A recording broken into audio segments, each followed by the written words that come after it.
My mom was in prison. My dad was out of my life since I was 4. I didn't have a relationship with him. He was in and out of jail in the streets. They were both heroin addicts, both gang members. And my grandfather was a gang member too, so I came from a long line of just so much destruction, so much chaos.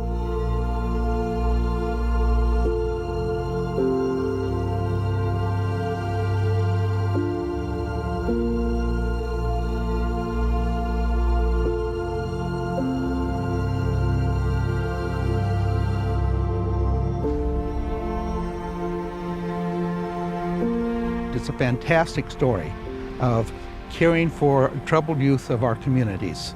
An early Knights leader, Judge Joseph Scott, commissioned the Knights of Columbus with the building of this chapel. This chapel was dedicated in 1951 and funding provided by the Knights of Columbus. It's the keystone to the whole program. The Knights have done this in partnership with the Brothers of Holy Cross, and especially Brother John Crow, who has been here for 56 years. I come from a family that's very dysfunctional. My parents both were drug addicts. I remember my mom putting me in the trash containers to get food out. I'd be embarrassed trying to get food, but that was our life, and I was used to it. I remember my mom working and not getting paid with money because she preferred food because my dad would take the money and use it for drugs. So it was a rough life. When I came to Rancho, I met Brother John, greatest guy in the world. He was like my mentor. I consider him my father, a father figure to me. He's everything. I joined the Brothers of Holy Cross in 1958. They sent me out here in 1961. I've been here since that time, and I think that it was God's plan right along, which sometimes we don't see it that way maybe to begin with or even afterwards. Well, our mission has always been to work with teenage boys with difficulties. The process is really kind of individualized in the sense that all of the kids may have the same needs, but they're not ready to accept some of them or partake in some of them. These boys have always been from a background of a lot of gang members throughout all of Los Angeles, and so there's problems there to begin with when they see a fellow gang member that they don't know at all. So the process there is to break down by the dormitory-style living that under the color of our skin or the size of our body, we still have the same needs in life.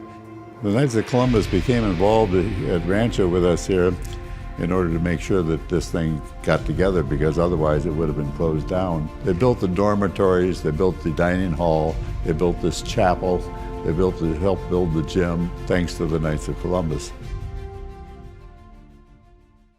I was, back in the days, we used to call a rebel without a cause type of thing. The gang mentality was there, not as intense as it is nowadays, but it was pretty much there. But the staff here, the adults here, were good role models. They're very supportive.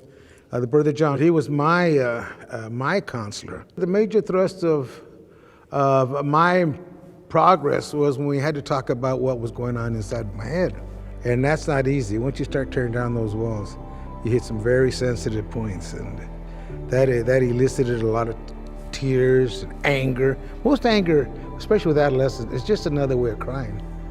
The thing that surprised me the most about being here was that people actually really cared about me. I had never had that, not even my own family. So the thing that was the most shocking was that I was lovable, that people that didn't even know me began to care for me more than my own parents did. That was a painful, bittersweet shock to my system that just rattled my whole existence. My social worker became like a surrogate mother to me, and still is. She really loved me. That actually is what transformed me the most. They say love is shown through action, and Rancho and what they value, basically, just love is spoken. Been working at Rancho for the past 15 years. It's all about giving away the information, the knowledge, the resources, everything that was given to me, and to try to do that for other people. I say without Rancho, that I would be dead or in jail. Even at this point in time in my life, 25 years later, I would either be dead or in jail still. I grew up in the city of Pacoima, so Pacoima is a very poor city, and my parents didn't have a lot of money, so in my head, that's what I thought that was my destiny. I was getting into a lot of trouble, I was ditching school. I don't know where I would be right now, honestly. Like, Rancho really changed my life. I can really say that. It changed my life. It made my life better. It made my life have meaning. If I can give one piece of hope, your reality and what you're living, it's real, but it's not the only option. Gangs, drugs, even though you're surrounded by it, there's other choices, there's other lifestyles, there's other neighborhoods, there's just a lot more that you can do. I had a PO visit, and she was really pushing my buttons about my family and how messed up they were. And I could not face that, deal with it, and I raged out, I screamed at her, and I ran out of the meeting, and my social worker was there. And I ran to the gate, the front gate, and my social worker ran after me. I was ready to just leave and just say, screw all this, I'm done, I'm gonna go back to my old life. And she ran after me and stopped me at the front gate. I can still remember this moment,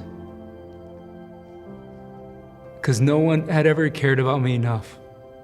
In my darkest moment, she was able to come after me and give me nothing but love. Nothing ever topped that. No one had ever done that for me. That's the kind of place this is.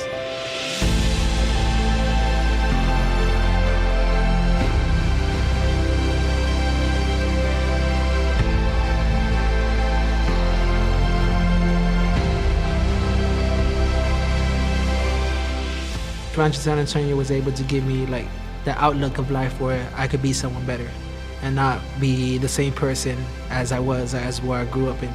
It just really gave me that motivation to change my life, to go into a better path.